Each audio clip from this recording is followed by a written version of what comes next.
এবার concha fridge presents ঈদের গল্প।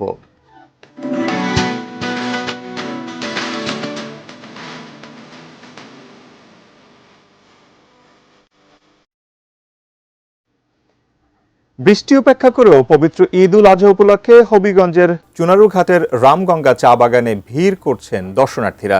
প্রকৃতির সান্নিধ্য উপভোগ করতে দেশের বিভিন্ন প্রান্ত থেকে ভ্রমণ পিপাসু মানুষ ছুটে আসছেন সবুজে ঘেরা এই চা বাগানে। চণ্ডীচড়া রামগঙ্গা চা বাগান থেকে বিস্তারিত জানাচ্ছেন প্রতিনিধি আলামিন খান। আলামিন খান, ঈদের ছুটি শেষ হলেও মানুষ এখনো ঈদের আমেজে রয়েছেন। এই মুহূর্তে আপনার কাছে কি তথ্য রয়েছে জানাবেন? জি, ধন্যবাদ। ঈদের দিন থেকেই কিন্তু এই যে হবিগঞ্জের ২৪টি চায়ের বাগান রয়েছে, সেই বাগানগুলোতে দর্শনার্থীদের উচ্চ পড়া ভিড়।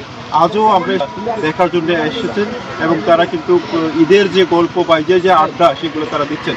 আমরা এখানে একটু কথা বলবো এখন দর্শনার্থী আসলে কেমন আপনাদের ঈদ উদযাপন করলেন আসলে হবিগঞ্জের চায়ের বাগানে আমাদের সোনারঘাটে বিশেষ করে চণ্ডীচড়া রামগঙ্গা সাতচুরি লেমাখালেঙ্গা এখানে পর্যটনে রয়েছে শত শত মানুষ।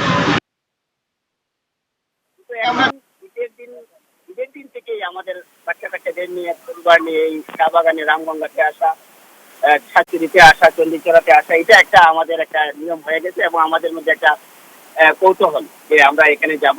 দেশের বিভিন্ন স্থান থেকেও লোকজন এখানে আসছেন। ধন্যবাদ। ভাই, আপনি কোথা থেকে আসছেন যদি একটু বলতেন?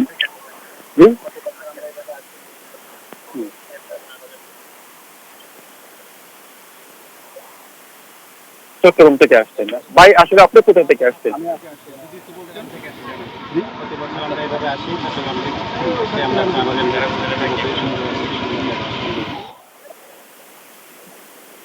ভাই, আসলে আপনি কোথা থেকে আসছেন? ভাই, আপনি কোথা থেকে আসছেন? আমি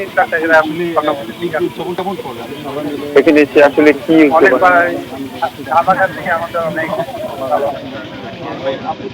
আমি চট্টগ্রাম কর্ণফুলী থেকে আসছি। অনেকবার চা বাগান দিয়ে আমাদের অনেক ভালো। আমাদের চট্টগ্রাম থেকে প্রায় 85টার মতো গাড়ি, হাজার হাজার